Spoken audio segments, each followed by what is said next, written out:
Costume is where cinema meets the human body. It is not a garment. It is a confession. It's not about looking good. It's about how alive a character feels in their own skin. One of the great costume designers once said that clothes are not about fashion. They're about behavior. That's always stayed with me. Because what a character wears tells us how much freedom they have, how much fear they carry, what they're allowed to show and what they've been taught to hide. Before a character speaks, before the camera moves, their clothes already tell us a story. How they carry desire, power, shame, or confidence. And as cinema changes, those stories change too.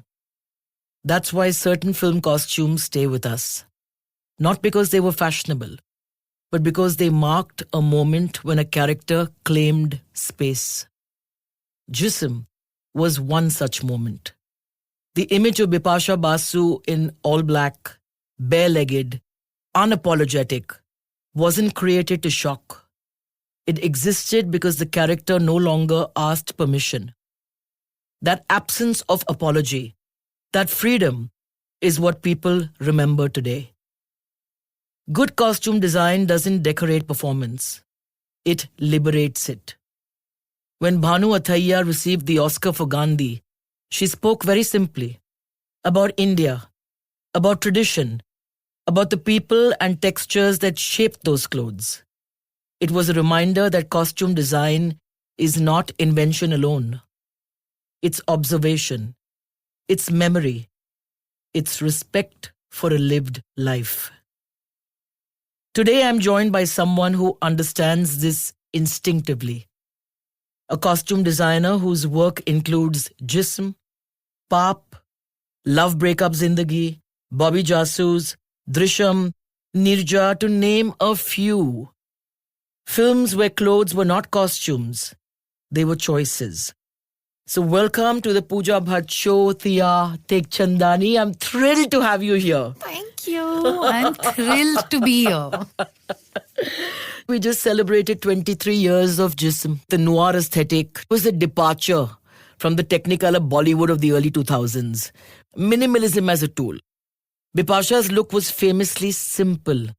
Floor-skimming gowns where the emphasis was on fit and silhouette. Even the jewelry that we sourced from Amrapali was basically all statement pieces. Yeah. Shoes. You worked closely with Rinaldi and designed an entire collection of shoes and bags to go with every outfit. While everyone remembers Bipasha's outfits, you were single-handedly responsible for John's very unique look, where you used texture, like linen, rugged cottons. Also, you set off the suits with chappals. And that is something that somebody pointed out to me on Instagram. And they were like, we watched the film first day, first show in Ranchi. And we'll never forget as young boys to see John Abraham in those suits combined with those chappals walking down the streets of Pondicherry. It's just remained with us. So how did you build John's look? John, as John Abraham himself, has a certain vibe. Absolutely. Right? And it's extremely laid back and not really with a great sense of fashion. But I like bringing bits and pieces of the actor into the character because I feel it becomes a little more effortless for them as well to inhabit that world, Correct. to inhabit that wardrobe. And he's such a chappal guy. And I was like, if we're going to show this sort of hot, sultry, sweaty space, it'll be so nice to see him in these linens and suits, but let's give him chappals and sandals with everything. It just breaks everything that we know. And honestly, Pooja, I think you opened my eyes to so many possibilities on that film because there was like a certain amount of freedom to go anywhere. And we could always rein it in if we needed to, but we didn't. We were just out there and making a world. Even before we started, I knew Sonia. Yes. Bipasha's character. I Yes. knew what perfume she would be wearing. Yes. I knew what sort of chair she would be sitting in, that she'd have candles burning in the day, and she'd have these white lilies and these flowers surrounding her all the time. And even though fragrance does not really seep into the audience's sensory space, but I said we must experience and feel that on the set to be able to transmit that. Right. But I had no clue what to do with John. Of course, he's gorgeous, clothes horse, but you just gave him this truly unique look that made him the hero of the times in that sense. Finally, we had a man on screen, Yeah. not a little boy. Yeah. So that you must take a bow for, Madame. you. And also the fact that we worked with a monochromatic palette. Yeah. And then we had that one red outfit at a point in the film, which was very Yes. dramatic. Yes. Where John sees her for the first time with her husband. And there was jealousy that comes to the fore. So it was really interesting how you used color there to work as a twist in the script. But the process of sourcing and making Bipasha's outfits, just take us back. Like you said, you were very clear about, I want to see her in all black or all white. Correct. And then I was like, it can end up looking really flat. Yeah. So how are we going to make sure that we have enough texture? Her silhouettes were also very out there. It's not like she was ever in a shirt and a pant. She was in a white shirt, though in a key sequence. That's in an true. oversized white shirt. So we worked with like very luxe fabrics. Literally, I remember we were sitting in a sea of white at one point, and the two of us were kind of like, okay, but if we go from such an intricate pattern, then this scene we should have something that's satiny. Yeah. So we spent a lot of time detailing out even just the white and the black. I think in today's day and age, WhatsApp and everything being so quick, no one takes that time to actually physically see things. True. Sit through the script and say, okay, this will work better here, or this will work better there. And how are we staging the scene? How do we want to see her? Yeah. And also you worked very closely with Anshuman and showed him every sample of the fabric. Yeah. Because we were very particular about the mood that we wanted to create. Yep. And how would this particular fabric look Yep. with that warm light bouncing off it. The shadows, for example. Yeah. And also to maintain that air of mystery. Yeah. And she had to walk out of the ocean Yeah. in her introduction. Yeah. And we didn't put her in a swimsuit. Yeah. So I think I've subverted the male gaze in all my films in that sense. And I said it has to be sensual, but not cheesy, not in your face. So people, when they say, oh, Jism was really erotic film, it was really out there. I said, yes, it was, but there's very little skin show in that sense. It's a cult film in the sense that it retaught India what sexy is. Yeah. I firmly believe that. And also we had a very tight budget. It's not like we had a mammoth budget. So When I look at it, I'm shocked. You know, like, how I'm did like, we do it? what? How did we pull this off? But also people were excited to collaborate with Yeah, us. that's true. I remember you got the finale costume from Wendell. Yes. And you flew that in to Yeah, Pondicherry, yeah. where she finally says the line that's gone down in history, जिस्म प्यार करना नहीं जानता, जानता है तो सिर्फ भूख, जिस्म की भूख. She was in this ethereal white with those cutouts. Yes. But what I want to talk about is the sensual shift from Bipasha Basu to Udita Goswami. From Jism to Pop, we essentially trace the shift from urban noir to spiritual sensuality, Yeah. where the wardrobe architecture evolved from being a weapon of seduction to a reflection of the soul. So from structure to fluidity. In Jism, the look was structured, with deliberate silhouettes. In Pop, it shifted to organic fluidity. Technically, how did you choose fabrics that moved with the Himalayan wind rather than resisting it? Also, both heroines lacked heavy jewelry or loud prints. So what's the technical secret to making a plain character look like a cinematic icon? Is it all in the fit, the fabric weight, or the specific dye shade? And shooting in Spiti and Manali is brutal. How did you technically winterproof Udita's seemingly thin, flowing costume so she wouldn't freeze while ensuring the extra layers didn't show up as bulk on camera. I think Paap was a film where all my schooling really kicked in. There was a lot of technical skill involved. Yes, we ideated and we knew where we wanted to be with her clothes. But then to achieve that, You created everything from scratch. everything from scratch. Whether it was trying to test lining malmal with wool. Right. Okay, we need flow and structure at the bottom half, but how can we keep her chest warm? Correct.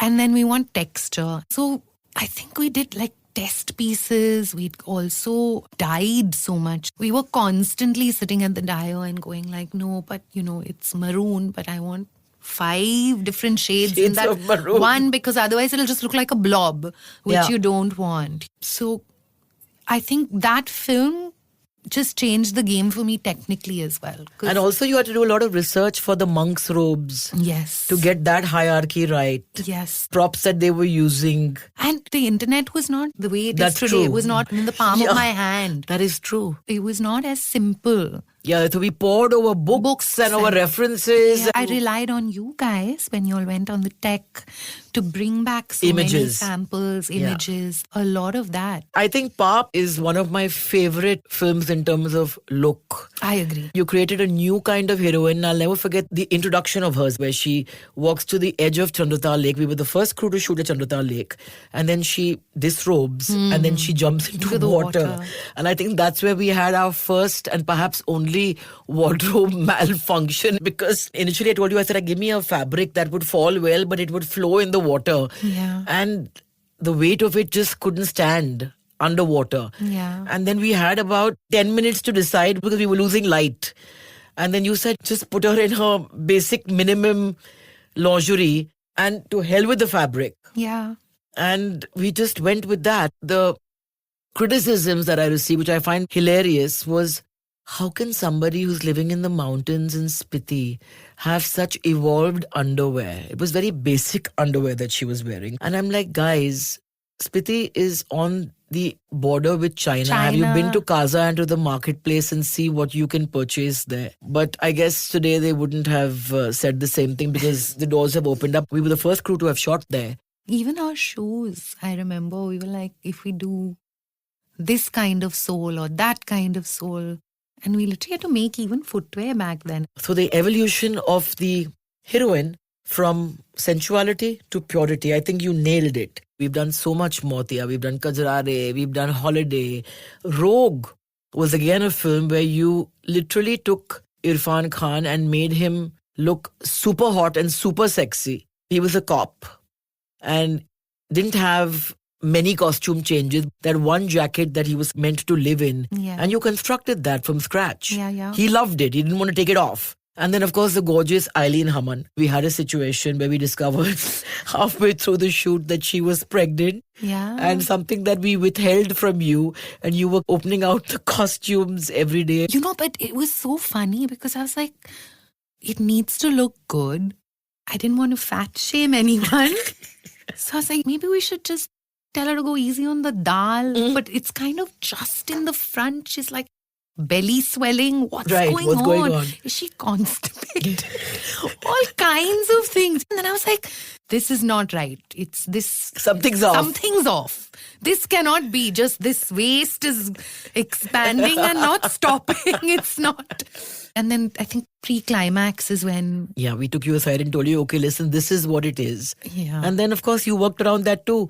And the poster of the film, the main design with her sitting at Irfan's feet, she was in full bloom by that time. Yes. But the outfit you had made had that pleated fabric. And you made it work for her even when she was in the full thrust Throes of her of pregnancy. throes of pregnancy in that sense. But you've done such marvelous work. What comes to me immediately is Nirja.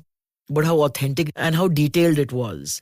You have a great working equation with Ram. Yes. You've gone on to do so much more work with him. Even Arya, my favorite look being Maya's look. Yeah. With that short hair and the sari. So Maya's character was initially meant to be in salwar kurta and that sort of situation. And then they cast Maya. And Maya was like, listen, I'm not wearing a wig. This is my hair. We're going to work around it. And I was like, okay, so then let's just do saris. Let's just make her into this other woman. We're constantly imagining women in saris with either long hair, Correct. joda, Correct. bindi. Change it. Yeah. Let's have some fun with it. And Ram being Ram, of course, by this point has now just leaves me alone. It's like, you do you. I work so much by instinct. Yeah. And I don't really care about the consequences of those instincts. I just rely on it. And somehow it's, touch wood, worked for me. But what about Sushmita? I love the look you gave her. You gave her a very pared down, a very relatable look in that sense. None of the characters seemed like they were in costumes. And also I think that what you have not got enough credit for is how beautifully you style men. Whether it was Sikandar's look, even Chandrachur for that matter. Very real, very believable. I mean, you look at Irfan, look at John Abraham. You've done some fantastic costumes for men. Yeah, I don't know why. No You don't one know kind why? of like No, why? says, hey, we should be giving this girl more work for like Yeah. June 3. Let's rejig the men. Let's No, make them- absolutely. Yeah. All of the clothes that you've created for all the male characters in my films, at least, you haven't bought anything off the rack. You have created every outfit. And each one had a different vibe, the texture, the fabrics. There's no repetitions. I mean, I don't want to flatter you in that sense, but the men in your film also are a little more interesting.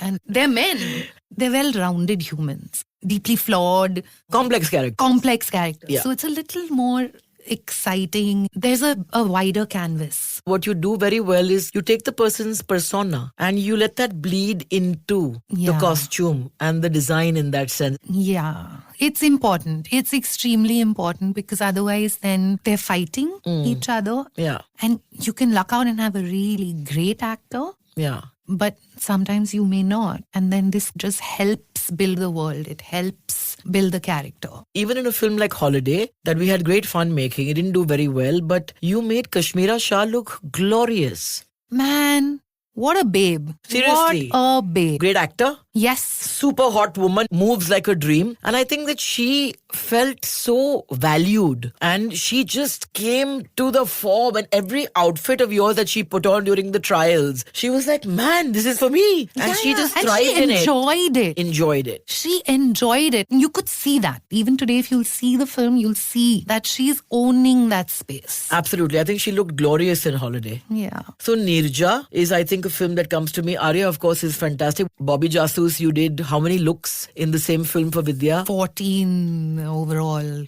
looks for her. It was fun. That was really fun. But I do want to say something. Going back to Paap, what happened thanks to that is I got a call from Aishwarya Rai and she said, oh my God, I love what you've done in Paap.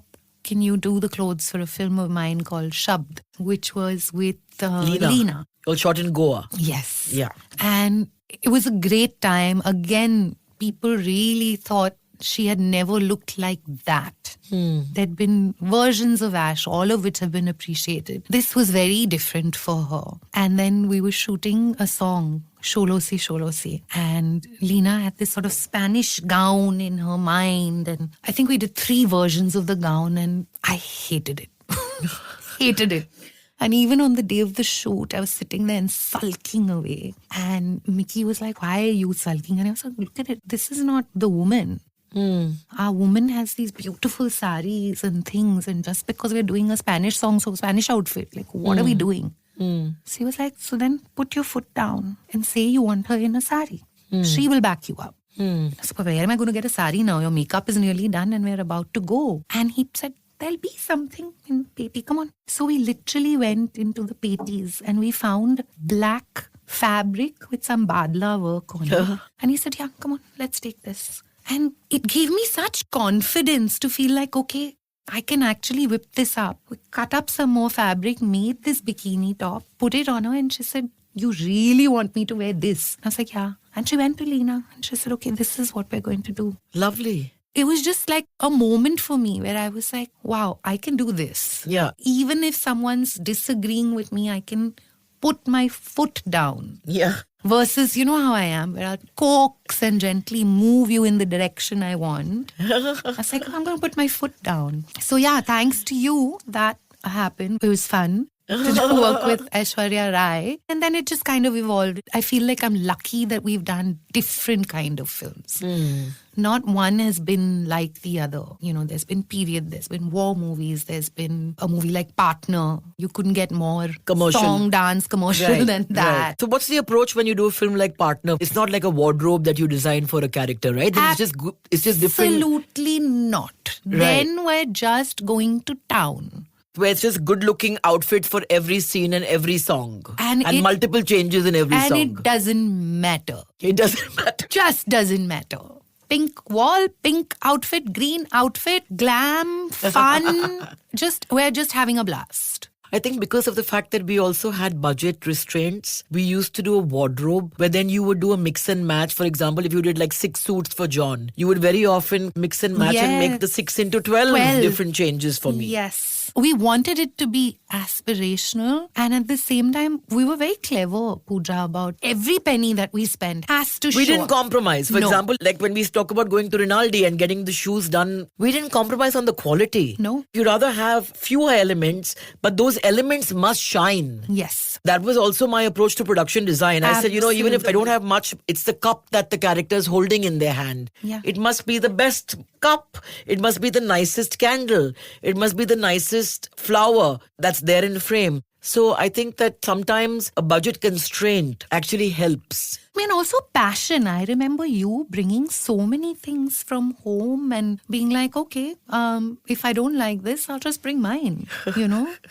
That takes passion to be like, I'm going to do the best that I can do and I'll do whatever it takes. I think too much passion is all I bring to the table. I'm glad you mentioned Ash and the fact that she was open to a last minute change. But when an actor, or especially a star, will tell you that, Tia, my character would not wear this. Even though you might have planned that with the director in advance and everything is set, but there is a certain creative intuition that actors sometimes have that is spot on and sometimes is completely off. So how do you maneuver that? Do you have to then coax? I mean, not everybody would have been as open as Aishwarya, for example. And she's a huge star. It depends on where it's coming from. So, for example, when we were shooting Neerja, there's a speech that Shabana Azmi as her mother gives right at the end. It's extremely emotional. Everyone was extremely wired on that day. We were shooting in a location that was like, there was no space for bass, no space for her van. It was a very tiny van. She was extremely nervous because Big scene, yeah. big scene, I almost think it made the film in that sense because it's what you leave the theatre with. Everything was planned, everything was done months in advance. Trials, fittings, right down to the last earring, fingering, nail paint. Is it going to be a Judah? Is it going to be a plait? All Right. of that had been done long. And she got ready and we were ready to walk. And she called me into the van and she said, I don't want to wear this sari. I don't feel like I can wear this. I don't want to wear a sari at all. I'm feeling broken and I don't want to care about what I'm wearing. Right. Now it's a period film we're shooting in Grant Road. I was like, Gay. I'm definitely not able to come back from this with her and I can't coax her. She has to stay in this zone that she's in now. Right. So I went to Ram and I was like, we're going to have to change it. And he hates this last minute, like having to rework his brain. And he was like, I don't know. You decide now. You either tell her she has to wear it and get her out on set or figure something else. Correct. And we literally had to run to West Side, pick up something, then cut it up to make some amount of detailing for it to feel period. And in 45 minutes, we had to roll. Somehow we did it. So it really depends on the space the actor is coming from Right, when they right. say that they don't feel this is their character. Correct. In this case, you felt it was plausible. I didn't even think that much. I felt like she is now in a zone. Right. She has to stay in this zone. I don't want to break where she's coming from. Correct. So I just need to support this. That's lovely, Tia, because not everyone does that. costume, hair, makeup. These are an actor's tools. Yeah. And it's meant to enhance your performance, and you feel very vulnerable if something is not fitting right, or you feel that maybe you're overdressed or underdressed for something. You could be completely wrong Sure. at times. Yeah. But if that intuition is strong and it's coming from a real place, and you as a senior technician understands that and works with that, that's amazing. And what happens when you've been given a script? You obviously do your homework and you go to a director and your vision does not match with the director's. Do you then rework completely? Do you make them see what you're seeing? Have you had a situation like that? On certain characters, I wouldn't say like we see the whole film differently. Right. But yes, certain characters. And then you try and meet somewhere in the middle, which is never my happy place. Because I would rather back that extreme or stay in my extreme. I think Correct. these middling looks are very Yeah. there. So it's neither here nor Nor there. there. Absolutely. And then if it absolutely doesn't work out, then I'm just like, no, I'm going to make the clothes. I'm very sure. If you don't like it, then we'll discuss it at the look test. And is there a hidden detail in a costume you've designed that the audience never saw, but help the actor understand their character better? I don't know if it was a hidden detail, but when we did Munna Bhai, Arshad Varsi came on board, I think at 2 PM, and we had to shoot with him the next day. And I was just looking at Vidhu sir and I was like, he has as many changes as Sanjay Dutt. You're shooting 4 scenes tomorrow. How am I going To deliver. pull this off? I said, "Arey, usko ek hi kapda de do, koi baat nahi." So then we decided, okay, actually, Sanjay Dutt is colorful and fun in the film. And Arshad's character was equally funny, but needed to be the foil to him. So let's just do this black kurta and pant and whatever gold jewelry we found lying, again, in petis that we had gathered and kept in our God, shop. our patties. I mean, he's as iconic as Munna Bhai as a character. Absolutely. Yeah, so not hidden, but I think it made him. Talking about patties, I must say that you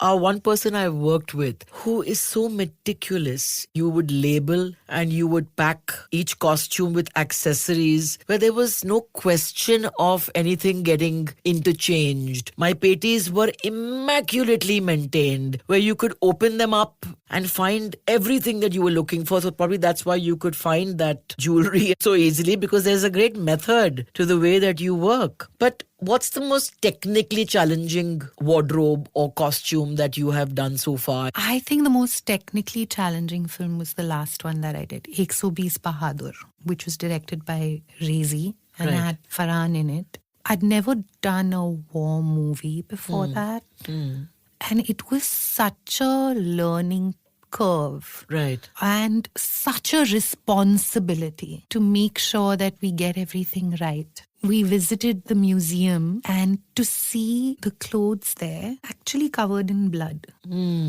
just hit home how much we were responsible for. Correct. And then even in terms of like imagery, there isn't much. So we had to rely on what people told us Yeah. and then imagine what those clothes would be, the flare of the pant, then make the pant, then take it to someone and say, okay, do you think this looks right? Right. It was quite tough. And then also very tough to make sure that the aging is correct, that the blood is correct, that the snow is correct. It was my first time working with snow. Even on a daily basis, we were like adapting, learning, figuring things out. How do you age a costume to make it look lived in, to make it seem believable? So that's a whole different area of expertise, right? You burn the clothes on occasion, you put them through multiple washes. Mud. We've taken to burying our clothes also now. Wow. Like just letting them sit in the mud, then rinse them out because obviously you can't put on an actor like that. And then you need dupes for everything. Multiple pieces, and then everything has to get tagged. So up to scene so and so is this, even though it's the same look. So up to scene so and so is this. After this happens. So then you have 3 sets for this phase of the film. Then you have 4 sets for this phase of the film. Because you're not always shooting linear. Absolutely. So you have to like really be careful. Is that one of your pet peeves, that we're not shooting in a linear manner? We were meant to shoot Exobis in a linear manner. It was all planned out and we had a sked and we had everything. And then we went on tech and Tetsu being Tetsu, who I love because the film looks gorgeous because of what he did, even though it ruined my life for 46 days in Ladakh. We would shoot some portion in the early morning, then match the light in the late evening. So we were changing clothes 5 times a day and then God. shooting that same scene over 5 days. That's quite something. But with your assistants, for example, when you have to get a team together, at what point do you decide that, okay, my conventional assistants who you possibly hire because A, somebody has an eye, somebody has some technical expertise, somebody might be a great illustrator, somebody might have great management skills, but then things like aging a costume, research, for example, then you need to get specialized people. Does that change from project to project, or have you groomed now people who, there's a combination of all of this? There is a combination of all of this. I have the best team. Huh. I've learned from you to grow my tribe. You surround yourself with like-minded people. Yeah. All of them, I think, have one thing in common. They all have a natural curiosity. So whether it is learning how to age something, figuring out how to do research because it's different for each project. Absolutely. Learning how to tailor because only one of the girls is actually from NIFT like me. Okay. The other two just chanced upon this as a career. And I think what's great is because they have this natural curiosity, they've kind of gotten better at every field, including doing accounts, which is like but this is a very important part of it. of it. And especially with like OTT platforms now, their processes, I feel like we're running a CA firm side by side, you know? But in India, the relationship with the Master Ji and Dress Dada is sacred. So how do you build a team that respects traditional craftsmanship, the hierarchy, the protocol? When you're doing a series, the volume of work is... It's like shooting 3 films. Exactly. Yeah. So to have a team that is quick, that's articulate, that's savvy, that has the eye, but then knows when to step back and learns to listen and learn from those who have been on the field for decades, who might not be able to represent themselves right, but then they're the ones who are doing all the work. Is there a lot of unlearning that you have to do with the new kids on the block especially? I think, yes. I think the younger ones on the team, the first thing I do on any day of shoot is I go in myself. So if you're smart, you're going to see the way I'm interacting with the Dada or with the Dadas, Master Ji, absolutely. and you're going to take that as your cue for the rest of the film. Correct. If you're not, bye. And what is the one red flag for you when you are interviewing an aspiring costume designer stroke stylist? Oh Lord, there are many. I mean, firstly, when they show up only with a coffee cup, I'm like, chalo, okay, fine. I need humility in my team. True. If you're going to be humble, you're going to go far. Yeah. Come onto the table with the approach that you know nothing. Absolutely. Right? You can always learn. Yeah. If you're going to do that, you will do well in my team. If you're not, bye. As simple as that. And delegation. How do you Yes. decide now which one stays on set dealing with the stars? Because there's a tendency when they're spending too much time with the stars, then they start believing that they are the stars. And then which ones stay in the workshop and then oversee these hundreds of costumes that you had to do? Again, you get a sense of their personalities. You also need someone who's slightly sort of pleasant to be around your director and your actor.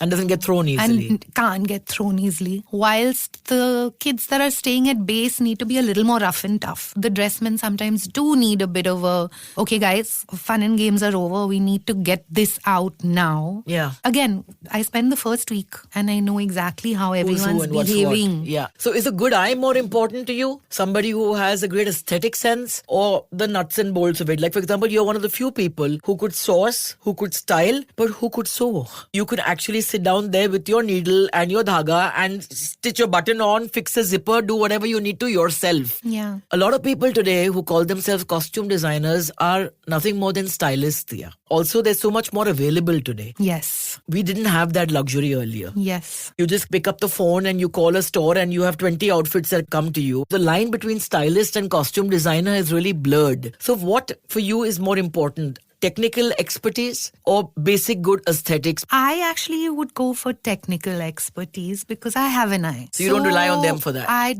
don't necessarily have to rely on them. I can Groom them. groom them. Because I also want it to be my vision. Yeah. There's already a director's vision. There's already an actor's vision. Then there's my vision. It's a pleasant surprise if someone comes up with something because it's nice. It's kind of young and fresh. And sometimes it opens your eyes. Like I Yeah. said, I'm learning. And how difficult is it to keep them motivated? Because while it looks very glamorous from the outside, it's a dreary, long process making a film. Day after day, night after night, you're shooting the same sequence in far-flung locations, not very comfortable scenarios. How do you keep them motivated? Because I always say the most difficult part is to keep the enthusiasm levels the same from day 1 to day 40 or however long it takes. Yeah. How do you do that? It's tough. I think you need to have a certain kind of madness to be in the Yes. movie business. And if that mad streak is not really there,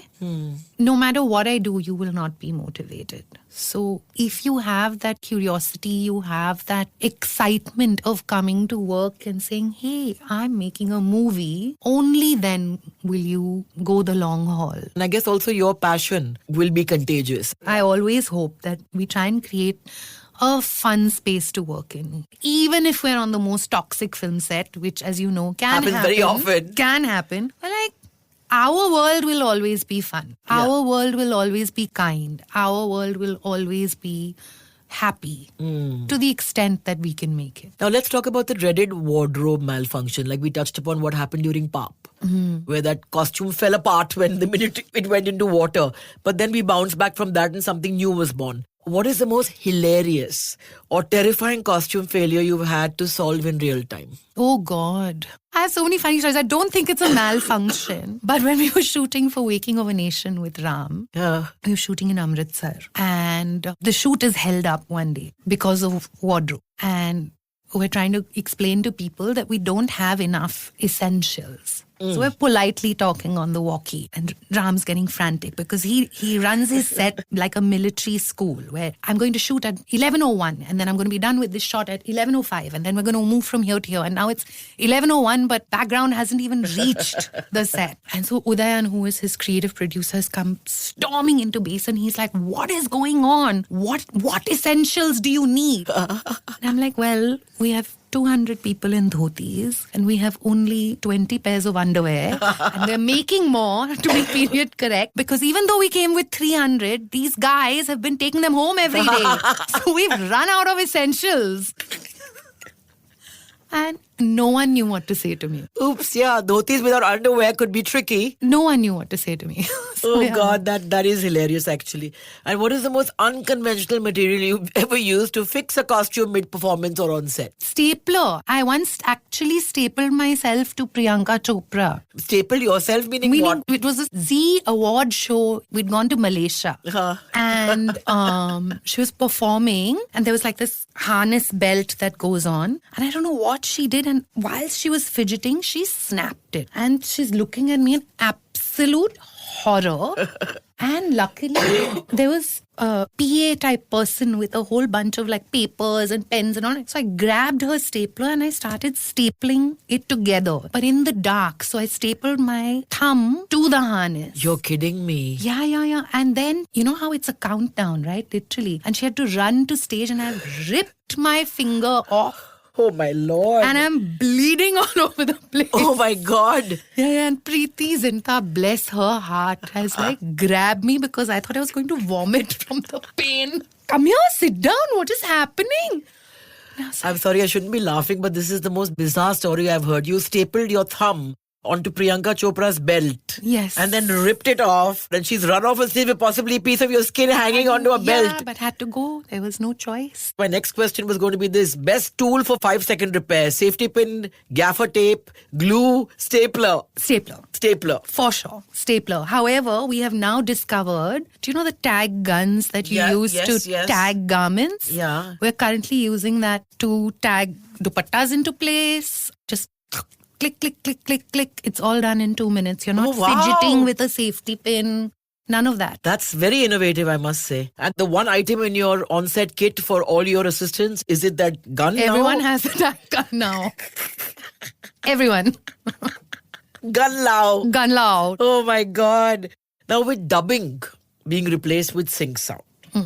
that must throw up its own set of challenges. An outfit looks beautiful, a fabric looks lovely, but then you have the sound engineer or the recordist coming and telling you, ma'am, it's rustling too much. So what is a beautiful fabric that now, because of sync sound coming in, is too noisy? Anything that's synthetic is a pain. It causes a lot of like Rustle and some sort of like static feedback. Right. Shooting scenes in the rain with raincoats or anything that crinkles, crackles, all of that is a pain. Sometimes you don't even know where to put the mic because the garment is such that there is no place to put the mic. And then we're constantly like, now figure it out. Boom. And then that's a mara-mari for ages. And you never had to replace a garment because of sound, a hindrance to sound? Not really. Tell me more about the projects that you're currently working on. What is the most exciting film that we need to look forward to? We're currently doing a film that's tentatively called Anthony, which is with Excel, and it is with the man of the moment, Mr. Sunny Deol. I think he's remained the man of the moment for many decades. Yes. The new lot must learn from Mr. Deol. The film itself is very interesting. The world is very interesting. I like the fact that Excel's producing a film for this young newbie director who's from the South, whose sensibility is also very different. Not what you'd expect from their stable. That marriage is going to be fun. Nice. But what are your pet peeves? I mean, like when you watch a film set in the 1800s, what aggravates you? Like, for example, you see a zipper that should not be there. Zippers are to matlab my absolute pet peeve. On this film, which is set in the 90s, Jyotika plays Sunny Sir's wife. We had made about 20 looks for her. And they all came with these invisible zips. And I was like, guys, oh, but it won't be seen. I was like, I will know. Yeah. Oh, but then that old placket, it looks so... I said, no, in that back shot on that big screen, I want to see that placket. And then also like mismatch with hair and makeup and the clothes. Sometimes you do great wardrobe and then eyebrows are done perfectly.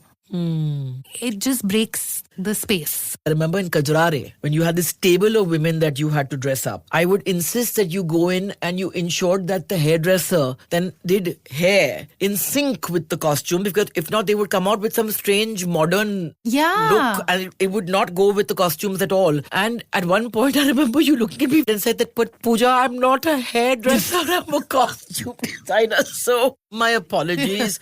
But the point is that you're always somebody who I relied on to put the entire look in place. And I think the importance of a costume designer to actually set the tone and the look in terms of the nail polish that the character is wearing, to the hair, to an accessory that might be put into the hair at the last moment, all of it must work in sync. You can't have a hairdresser work in isolation. You can't have makeup in isolation. It has to come together. So you are involved with all of those aspects. Yeah, I have to be. I think that the control freak in me and even though I'm constantly like, but everyone is a professional here. They should be allowed to do their job. And I'm like, but they aren't doing their job. If they were, I wouldn't need to step in. So I'm constantly like even justifying it to myself. But at the end of the day, once it's captured on camera, it is there forever. Absolutely. It is there for eternity. So you would rather deal with that strife and that sometimes unpleasantness at that point. Absolutely. Than watch it forever and be like, shit, man, I should have just stepped in at that point and fixed it. I know. And what else would you change with regards to working style on an average film production? For example, last minute requirements. Cutting corners by not getting enough duplicate costumes made for key sequences. A lot of people do that. We spoke about shooting linear. Now that unfortunately we can't change. But what are the little things that would go a really long way, you feel? I think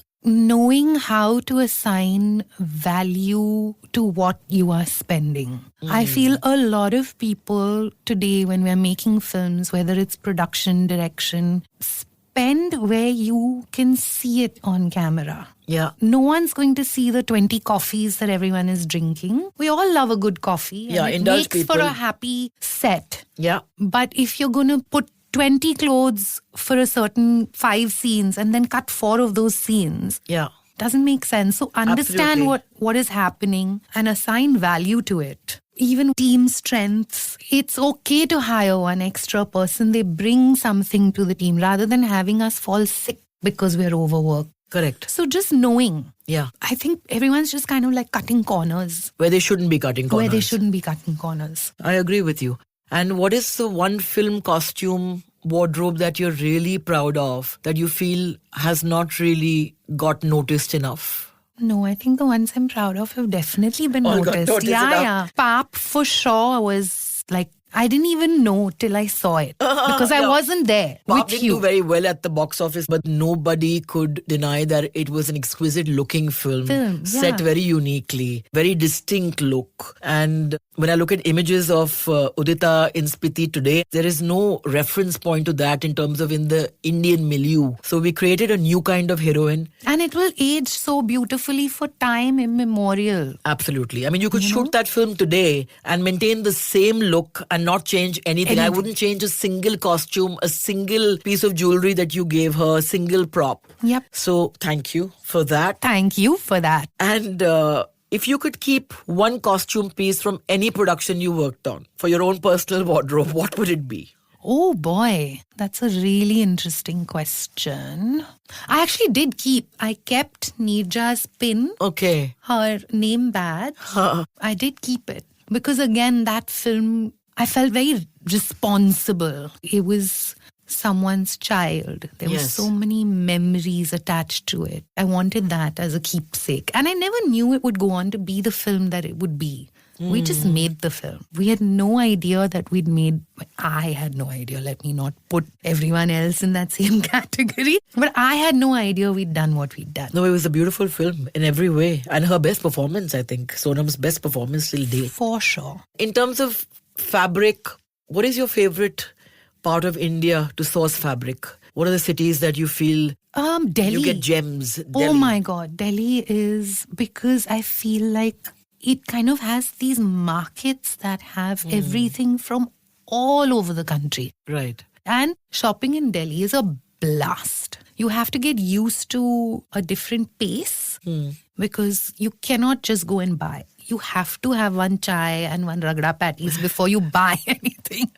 But it's a treasure trove. Even handicraft, handloom, all of it. And what about unconventional places to source fabric for costumes? For example, furnishing stores. Oh I mean, my, we've just done. Vijay Verma is also in Anthony, and we have bought sofa covers to make his costume. It's going to be fun. And then we've embroidered on top of it as well.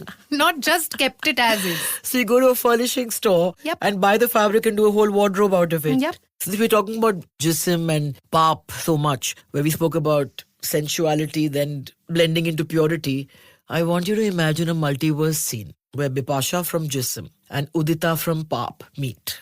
Describe one garment that you would create balancing purity and power.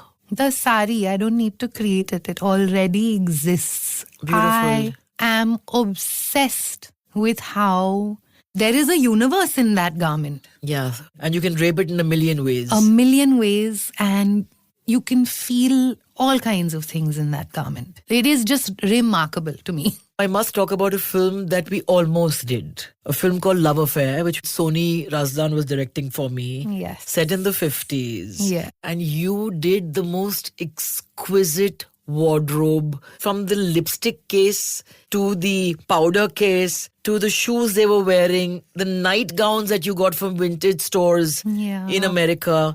That film unfortunately did not see the light of day. But the detailing, That, I think was one of the most enjoyable experiences. And like you said, I was just having so much fun that if I found a lipstick case, I was like, we should get it. I know Pooja will like this also and she'll use it also. And we should get this also. And mirror, I remember my grandmom's mirror. Yes. I didn't care that it wasn't part of wardrobe or whatever. It was just such fun. but you leaned on your upbringing and your Parsi heritage. Yes. To bring that detailing to the fore, which is why I couldn't imagine anybody but you working on that film. So before we end, I want you to take us back to Thea as a little girl and your first influences with regards to fashion and dressing.